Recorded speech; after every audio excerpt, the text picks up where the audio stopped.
உங்களுக்கு சரியாக கேட்குதா? எங்களுக்கு இங்கே வந்து பேசினாலே கரெக்டாக இங்கே கேட்கல. எதனால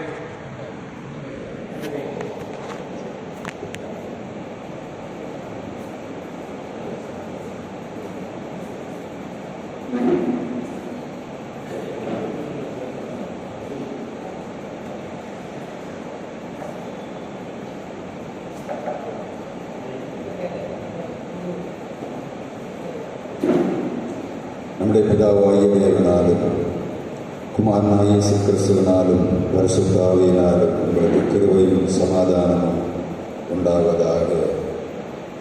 இந்த 2026 வருஷம் 5 மாதங்களை கடந்து 6வது மாதத்திலே நாம் காலை நீட்டு வைத்திருக்கிறோம். நமக்கு அன்று வைக்கப்பட்டிருக்கிற பணி மிக பிரதானமான பணி. ஆண்டவராகிய இயேசு கிறிஸ்து உலகத்திலே வந்த நாட்களிலே தம்முடைய பிள்ளைகளுக்கு செய்ய வேண்டிய பணிகளை நிறைவேற்றி விட்டு போனார். இந்த நாட்கள் நாம் கிறிஸ்தவ உலகத்திலே பரிசுத்த ஆவி பெற்றுக்கொண்ட பெந்தேகோஸ்தே நாட்களை நினைவு கூறுகிற நாட்கள்.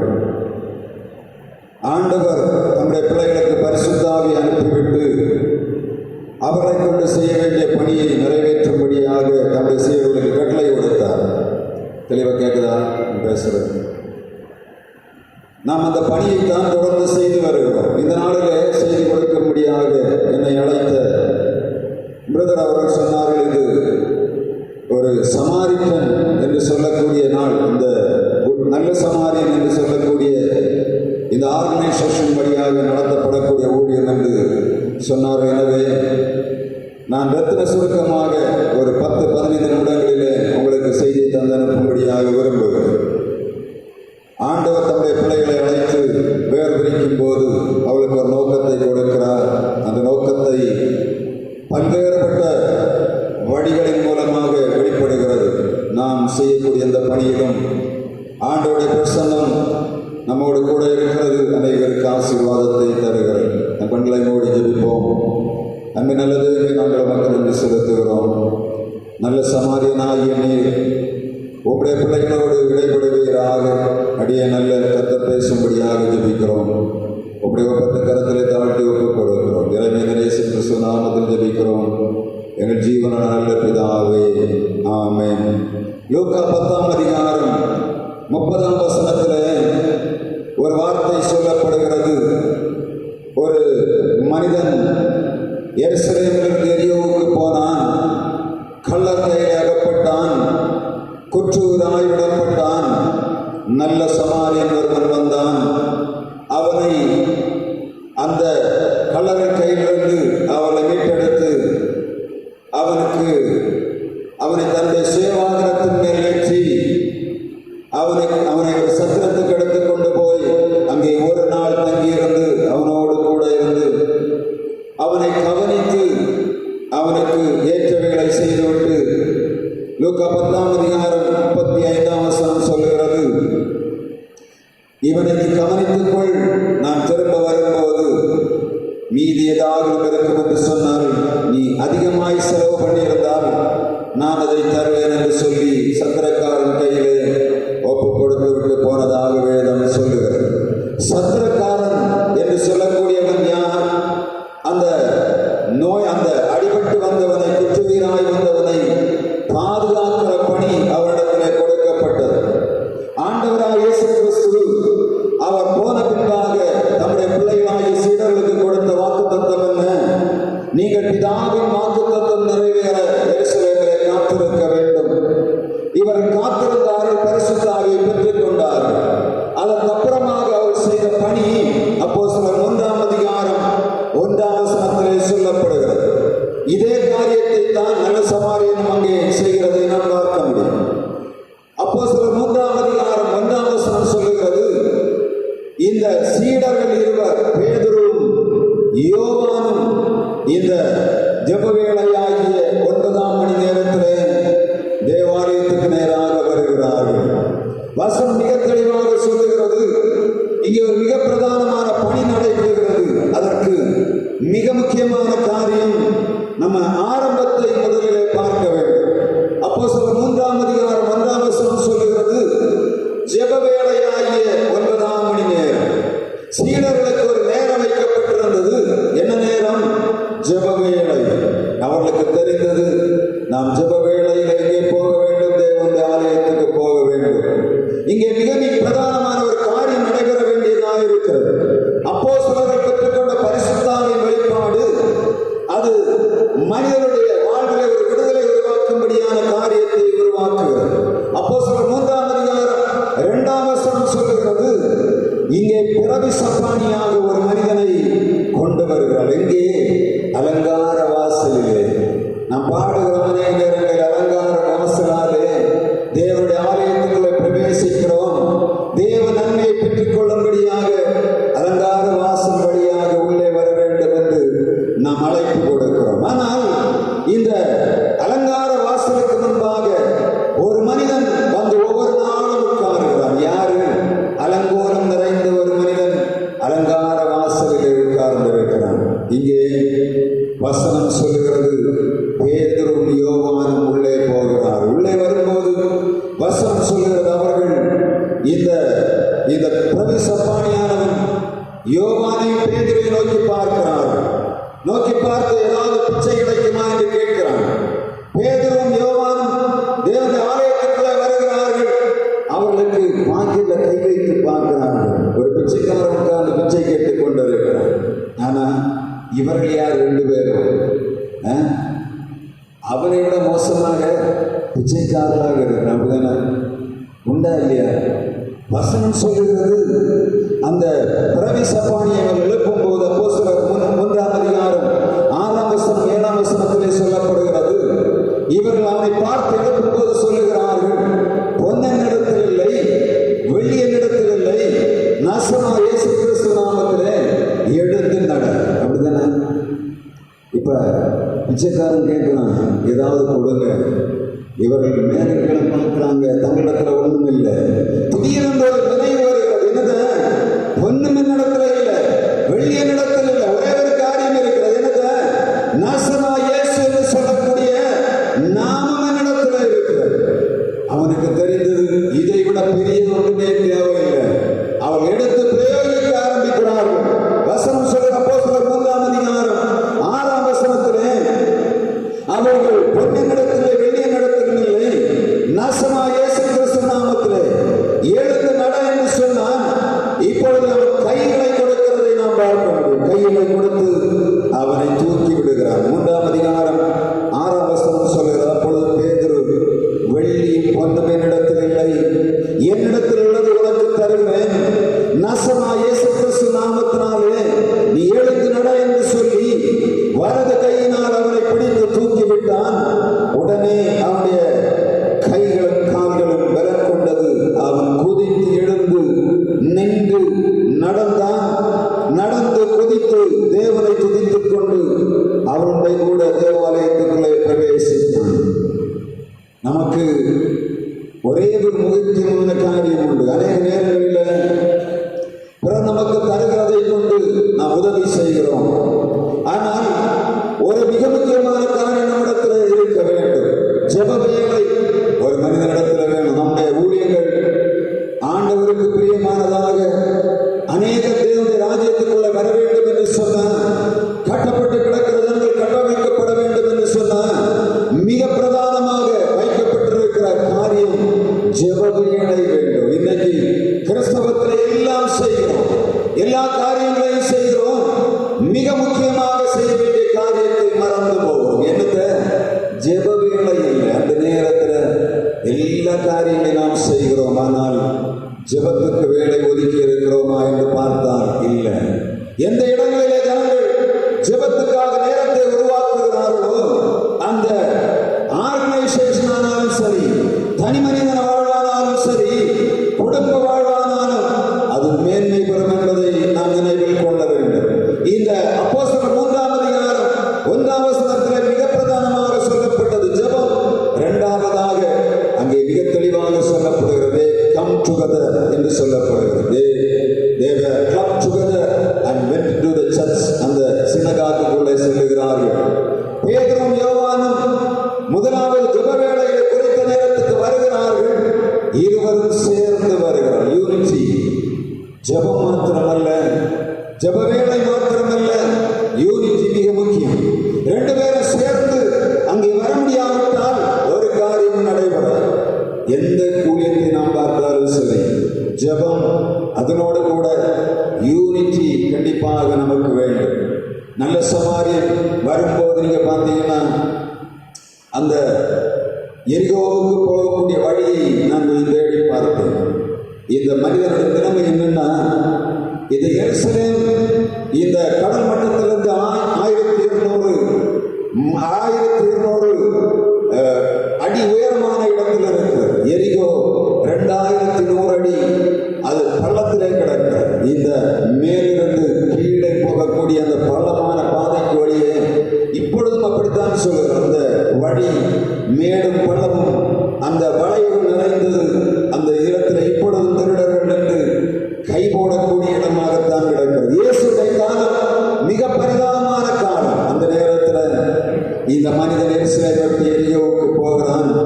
வாடியிலே கள்ளர் கையில் அகப்படுகிறான், குற்றுயிராய் விடப்படுகிறான். நமக்கு கையில பணம் இருக்கோ இல்லையோ, நமக்கு ஒரு உணர்வு வேணும். நமக்கு ஜெப வேலை நமக்கு சரியாக இருக்கும் என்று சொன்ன அந்த நேரத்தில் ஜெபிக்க போகிறோம். அதை போல இந்த பேதுருவும் யோவானையும் போல உள்ளத்துக்குள்ளே எழுதப்பட வேண்டிய ஒரு வார்த்தை, இயேசு எனக்குள்ளே இருக்கிறார். உயிர்த்தெழுந்தவரான இயேசு கிறிஸ்து எனக்குள் இருப்பார் என்று சொன்னார். நான் ஆண்டவர் நிறைவேற்ற வேண்டிய, நாம் என்னை கொண்டு செய்ய வேண்டிய பணியை நிறைவேற்ற முடியும் என்ற உணர்வு நமக்கு வேணும். கையில காசு இருக்கிறதோ இல்லையோ, ஆனால் ஒரு நினைவு கிறிஸ்தவனுக்கு வேணும், இயேசு எனக்குள்ள இருக்கிறார். பேதுருவுக்கு யோவானுக்கு ஒரு எண்ணம் இருந்தது, பொண்ணு வெள்ளி என்னிடத்தில் இல்லை, நாசனாய் இயேசு என்ற ஒரு மிகப்பெரிய நாமம் எனக்குள்ள இருக்கிறார். உதவி கொடுக்கிற ஜனங்களும் அதை உணர்ந்து கொள்ள வேண்டும். பணம் பொருள் அல்ல, இயேசு ஒருவனுக்குள் இருப்பார் என்று சொன்னால் அவனை கொண்டு மிகப்பெரிய காரியங்கள் நடைபெறும். பிரபி சப்பானியை எழுப்பினது பணம் அல்ல, பிரபி சப்பானி எழுப்பினது பொன்னு வெள்ளியும் அல்ல, நாசனாய் இயேசு என்று சொல்லக்கூடிய மிக பிரதானமான நாமம் நமக்கு கொடுக்கப்பட்டது. அதை எடுத்து பயன்படுத்த வேண்டும். அநேக நேரில் குறைவுகளை சொல்லுகிறோம், நிறைவான இயேசுவை மறந்து போகிறோம். பொன்னும் வெள்ளியும் இருக்கிற ஜனங்கள் இயேசுவை மறந்து போனார்கள். அதனால தான் இன்றைக்கு தேசம் சுவிசேஷத்தை காண முடியாதபடி, இயேசுவை காண முடியாதபடி அல்லாடி கொண்டிருக்கிறது. பொன்னும் வெள்ளியும் இருக்கிற நாம் இயேசுவையும் உள்ளே வைத்திருக்க வேண்டும். எப்பொழுதும் இயேசுடைய அன்பு, அவருடைய ஆற்றல், அவருடைய இரக்கம், அவருடைய ஈகை, அவருடைய உண்மை, அவருடைய ஊற்று, இவை அனைத்தும் நமக்குள்ளிருந்து வெளிப்பட வேண்டும். இல்லாவிட்ட ஊழியத்தில் எந்த பிரயோஜனமும் இல்லை. 78 கிளப் 46 மாறி இருக்கிறது. காரணம் இல்லை, இயேசு இல்லை, ஜெபம் இல்லை. ஆண்டவரால் இயேசு கிறிஸ்துவிலே காணப்பட்ட குணாதிசயங்கள் உள்ள இல்லை. கிறிஸ்தவர்களாய் நமக்கு தேவையானது கடைசி நாட்களிலே மிக பிரதானமாக தேவையானது ஜெபம். ஜெப வேலை நமக்கு வேணும். எல்லாத்துக்கும் நேரம் ஒதுக்குகிறோம். தூங்குவதற்கு நேரம் ஒதுக்குகிறோம், வேலை செய்வதற்கு நேரம் ஒதுக்குகிறோம், ஜெபத்துக்கு நேரம் ஒதுக்கி இருக்கிறோமா என்பதை நாம் தேடி பார்க்க வேண்டும். நல்ல சமாரியர்களாக நாம் ஆண்டவருக்கு பணி செய்ய வேண்டும் என்று சொன்னால், நீங்க பார்த்தீங்கன்னா தெரியும், அந்த சமாரியனிடத்தில் என்ன இருந்தது. அவனுக்கு சுயவாகனத்தில் ஏற்றி கொண்டு போய் அவனுக்கு 2 வெள்ளிக்காசு எடுத்து கொடுத்து அவனை பரிமாறிக்கக்கூடிய அளவில் அவன் கையிலே பணம் வைத்திருந்தான். நல்ல மனம் இருந்தது, உதவி செய்ய வேண்டிய கரம் இருந்தது. அவனுடைய காரியம் ஜெயமாக. இயேசு சொல்லுகிறார், அந்த நியாயஸ்தன் அந்த லாயரை பார்த்து சொல்லுகிறான். இயேசு இடத்துல அவன் கேட்கிறான், எனக்கு பிறன் யார்? நான் எல்லாவற்றையும் செய்கிறேன். ஆண்டவர் சொல்லுகிறார், நீ செய்கிறதெல்லாம் சரிதான், இன்னும் உன்னதத்தில் என்ன இருக்கு? ஒரு குறைவு இருக்கு. என்னது? பிறன் யார் என்று சொல்ல கேட்கிறான். நியாய பிரமாணத்தில் சொல்லப்பட்ட எல்லாவற்றையும் நிறைவேற்றுகிறேன். இயேசுடன் திரும்ப கேட்கிறான், எனக்கு பிறன் யார்? அப்போதான் ஆண்டவர் அதை சொல்லுகிறார். சமாரியன் ஒருவன் வந்தான், குற்றுயிராய் கிடந்தவனை எடுத்தான், சத்திரத்துக்கு கொண்டு போனான், அவனுக்கு கொடுத்தான். கொடுத்து விட்டு சொல்லுகிறான், சத்திரக்காரத்திலே சொல்லுகிறான், திரும்ப வரும்போது, நான் வரும்போது மீதி இருந்தால் உனக்கு கொடுப்பேன் என்று சொல்லுகிறான். சமாரியர்களாக ஆண்டவருக்கு பணி செய்கிற நாம் மிக பிரதானமாக வைக்க வேண்டியது இயேசு உள்ள இருக்கணும். இயேசு இல்லாவிட்டா எல்லாமே வறுமை. நம்ம செய்யக்கூடிய எல்லா காரியங்களிலும் கேட்கணும், இயேசு எனக்குள்ள இருக்கிறாரா? பொன்னிடத்தில் இருக்கிறது, வெள்ளியிடத்தில் இருக்கிறது, இயேசு இருக்கிறாரா?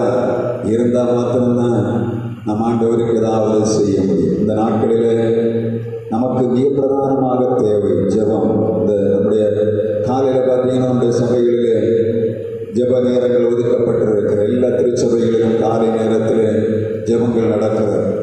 நாம் அந்த நேரத்தை ஆண்டவருக்கு கொடுக்கிறோமா என்பதை பார்க்க வேண்டும். உலகத்தை ஜெயித்த மனிதர்கள் எல்லாம் பார்த்தீங்கன்னா அதிகாலையில் எழும்புகிறவர்களாக இருந்தால். எனக்கு தெரியும், நான் ஊழியங்களிலே ஆரம்ப காலங்களிலே லேமனாக இருந்தோம்.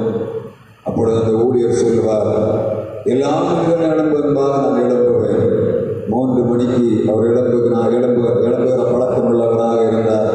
அவர் சொல்லுகிறார், ஒரு மனிதன் 3:30 மணிக்கு தன்னுடைய நாயை எடுத்துக்கொண்டு அவர் அந்த தெருவிலே வருவார். அவர் எனக்குள்ளே ஒரு கேள்வி, எனக்கு முன்பாக ஒரு ஆள் எழும்புகிறார்களே, அந்த வீட்டு அம்மா கோலம் போடுகிற 80 வயதிலே, நான் எனக்குள்ளே பெரிய கேள்வி. ஊழியத்துக்கு வந்த நாட்களிலே இவர்களுக்கு முன்பாக நாம் ஏன் எழும்ப முடியவில்லை? எழுப்பினார். அவர் எழுப்பின முன்பாக திருச்சபை 60,000 விசுவாசிகளை பெற்றுக் கொண்டதும் 60,000 அங்கத்தினரை அவர் சாகர நேரத்தில் விட்டு போனார். ஒரு 1800 ஆத்மாக்களை பெற்று 44 வருடங்கள் ஊழியம் செய்து கொண்டிருந்த ஒரு மனிதனிடத்திலிருந்து அவருடைய கையில் இருந்த ஊழியம் போனது 5 வருடங்களிலே 20,000 ஆக்கினார். 27 வருடங்கள் ஊழியம் செய்தார். 60,000 விசுவாசிகளை சம்பாதித்து வைத்து விட்டு போனார். 600 ஊழியர்களை தலைமை சபையில் அவர் வைத்திருந்தார். போகும்போது நான் கேட்டேன், பாஸ்டர் எப்படி என்று கேட்டேன். அவர் சொல்லுகிறார், 600 ஊழியர்களுடைய தலைமை சபையில் இருந்து 5,000 20,000 வரையிலும் உதவித்தொகை பெறுகிறவர்கள் உண்டு. ஒரு மனிதனுடைய ஜெபம் அதிகாலையில் எழுப்பி ஆண்டவருக்காக நின்றபடியினாலே திரளான ஆத்துமாக்களை சம்பாதித்தார். அந்த சபையில் எழுப்பினவர்கள் ஏராளமான பேர் உலகம் முழுவதும் பறந்து விரிந்திருக்கிறார்கள். நாமும் இந்த ஊழியத்தை நம்ம கையில் ஒப்பு கொடுத்திருக்கிற சும்மா இல்லை. நம்ம நினைக்கிறோம் 4 பேர் உட்கார்ந்து இருக்கிறோம், 5 பேர் உட்கார்ந்து இருக்கிறோம். உள்ளத்துக்குள்ள இயேசு இருப்பார் என்று சொன்னால் ஒருவரில் 2 வரை கொண்டு மிகப்பெரிய காரியங்களை ஆண்டவர் செய்ய முடியும். நாம் அதற்கு கருவிகளாய் மாறும். ஆண்டவரே, உலக மனிதனிடத்தில் இயேசு இல்லை, ஆனா எனக்குள்ள இயேசு இருக்கிறார். நான் செய்ய வேண்டிய பணி, எனக்கு கொடுக்கப்பட்ட பணியை நிறைவேற்றும்படியாக இயேசுவை உள்ளத்துக்குள்ளே வைத்துக் கொண்டு பயன்படும்படியாக ஆண்டவருடைய கையில் நம்மை ஒப்புக் கொடுக்கணும். பரிசுத்தாவை பெற்றுக் கொண்ட நாம், ஆண்டவருடைய பிள்ளைகளாகி நாம் இயேசுவை உள்ளத்திலே சுமந்து பணி செய்வோம். நல்ல சமாரியர்களாக திரும்ப எழும்படியாக ஆண்டவர் இரக்கம் பாராட்டுவாராக. 5 மாதங்களை இந்த வருடத்திலே முடித்துவிட்டு 6ஆம் மாதத்திலே காலடி எடுத்து வைக்க போகிறோம். எவ்வளவு செய்திருக்கிறோம் என்பதை தேடி பார்க்கணும். எவ்வளவு ஆண்டவருக்காக நிற்கிறோம் என்பதை பார்க்கணும். இனி நாம் என்ன செய்ய வேண்டுமோ அது இயேசுவை உள்ளத்திலே வைத்து ஆண்டவர் நமக்கு தந்திருக்கிற பரிசுத்தாவின் வல்லமையோடு எழுந்து நாம் பணி செய்வோம்.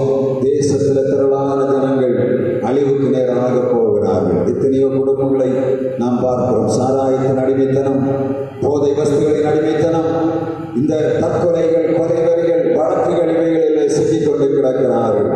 இவர்களை தேடி போய் அவர்களுக்கு உதவி செய்கிற பணியை நாம் செய்ய வேண்டும். இந்த நாட்களிலே மற்ற நாட்களை காட்டி இப்பொழுது மிக அதிகமாக நமக்கு பணி கொடுக்கப்பட்டிருக்கிறது. நம்முடைய பிள்ளைகளுடைய வாழ்வு நன்றாக படிக்க வைக்கிறோம். எங்கே போகிறார்கள் என்று தெரியவில்லை.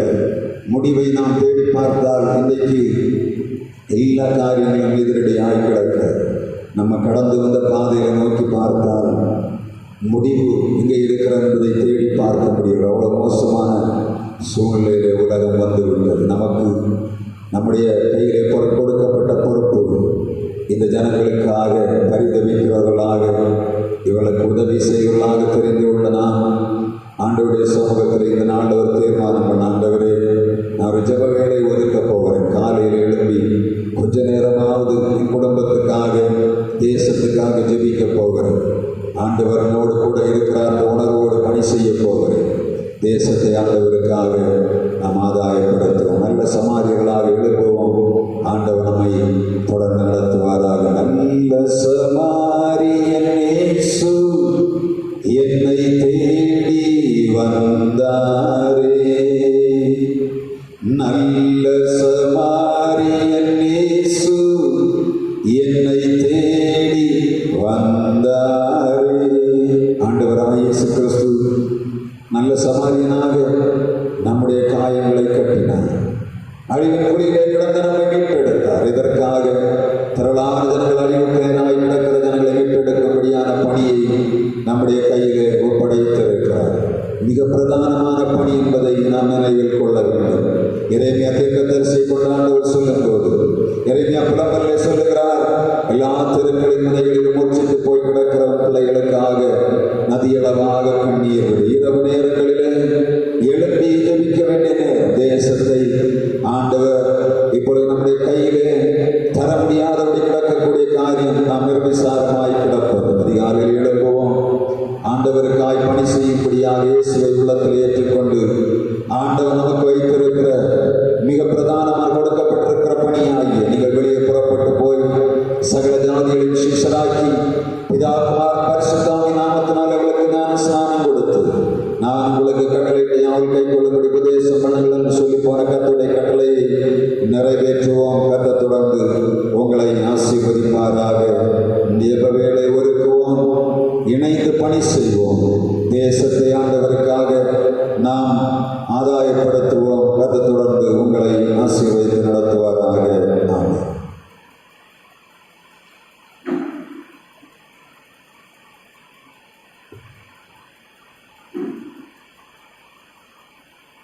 அன்பார்ந்தவர்களே,